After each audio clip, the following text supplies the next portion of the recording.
Hey, what are you doing here? Were you looking at my sign? Yeah. It says chapter 27 A push. What? Hey, why don't I explain chapter 27 A push to you? Chapter 27 of A push is actually so important because it's all about expansionism and America becoming a big world power. Doesn't that sound really cool? And then there's a lot of parts to it too. There's so many parts to imperialism. So, you know what? Maybe we should start out with my friend Frederick Jackson Turner. He has something to say to you. Hello, America. I just want to say that the frontier is closed. From now on, of 1893, the frontier is, that's it. That's what the frontier was, and that's what we're going with. It's closed. Well, that's awesome, Frederick. Thank you so much for saying that. I mean, it really puts things into context.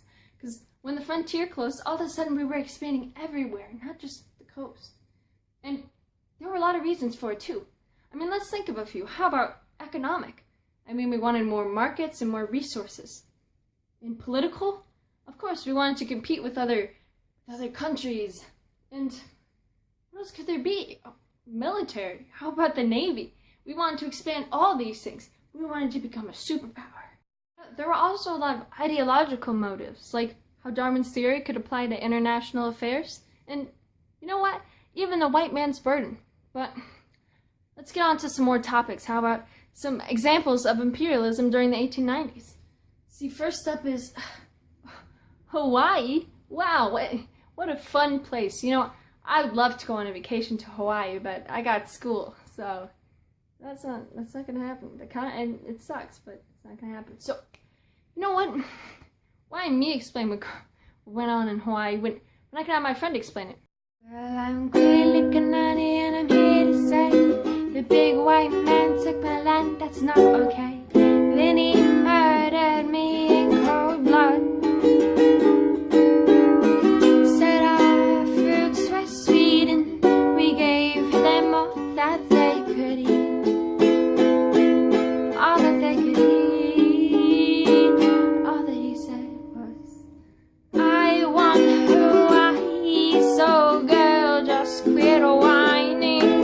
We could make you better than before.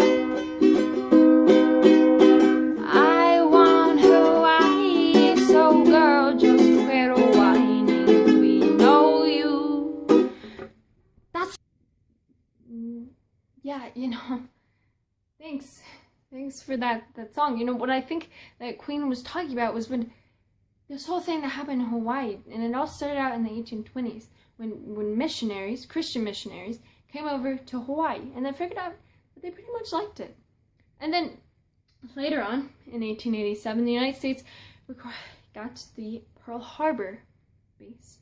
And even on to that, we had people like the Dole family who went to Hawaii and began to ship fruits back to the United States and package stuff, and suddenly Americans had a taste of a very sweet island, and we wanted it. But Queen Luluwikilani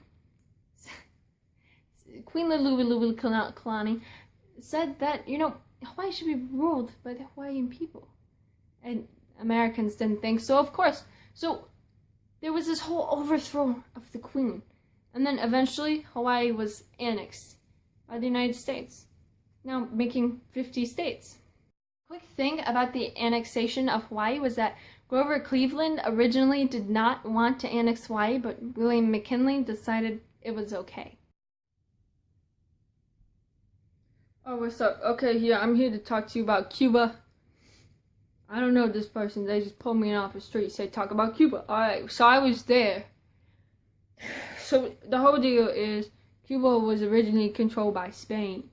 And Spain was crazy controlling girlfriend, like crazy. You know, so Spain comes in and they send this man, there's all these revolts, people like, we don't want to be associated with Spain. So they send in this man, General Busher Whaler, and he done, makes a hassle, makes a commotion. They send him off to concentration camp. Uncool. So uncool. So now they all in the concentration camp. In America, like, bro, we got sugar plantations, and we know, like, we're kind of sympathizing with you. So that's kind of what happened there. So also, because I also promote my new, you know, that guy, probably wasn't the best guy to tell you all about Cuba, but you know, there's another important topic that kind of ties into this whole Cuba thing. Wait a second. I forget the name of it. What could it be? Of course, it's yellow journalism. You know, yellow journalism was such a big thing. Basically, this whole thing was going on in Cuba, and although we didn't care enough just yet. The whole Spanish-American War is about to break out, but what caused it? Well, a USS Maine, a ship of the United States, suddenly blew up in sea, and yellow journalists, like me, we said that it was Spain's fault, that Spain blew up our ship. Americans were furious.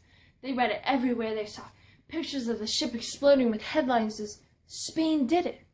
Well, you know what happens now, right? America wants to go to war. So yellow journalism is shaping the minds of the public. And suddenly everybody wanted to go to war. So you know, there's been so many times like that before, like muckraking. We're getting American people to want to go to war. I mean, that's so crazy. Happens every day now in our society with our televisions, but this was the first big time.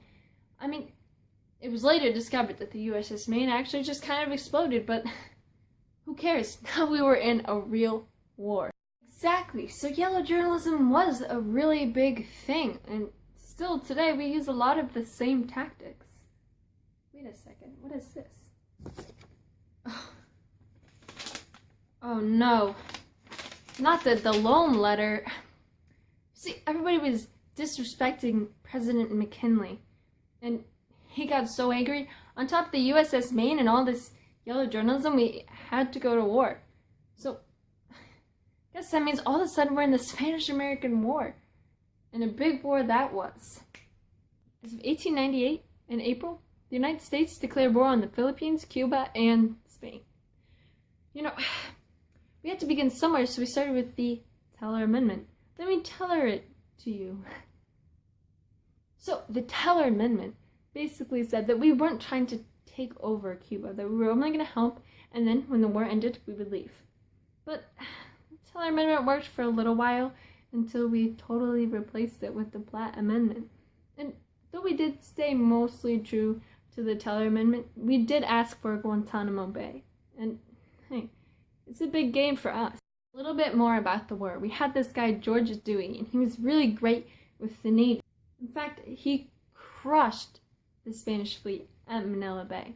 And on top of that, we had Roosevelt and his Rough Riders. And America was doing pretty well the entire time. Even Secretary of State John Hay said that it was a splendid little war.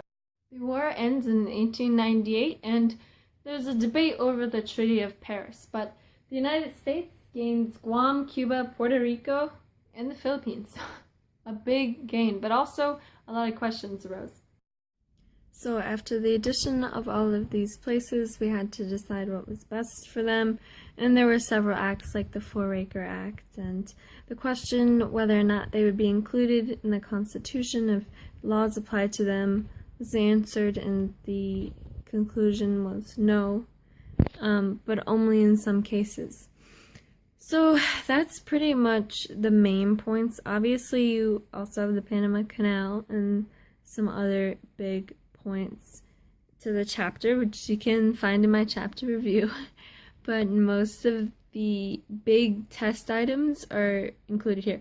Also, make sure that you know the spheres of influence and the fact that America created the Open Door Note, and how Japanese children were treated in our schools in California, kind of how we mended things with Japan. So those are all the main points, and it's important that you study those for the exam.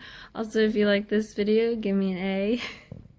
If you watched this far, give me an A. And if you didn't watch this far, can I please have an A? I don't know how you would see that. Anyway, have a great 8-push day and study.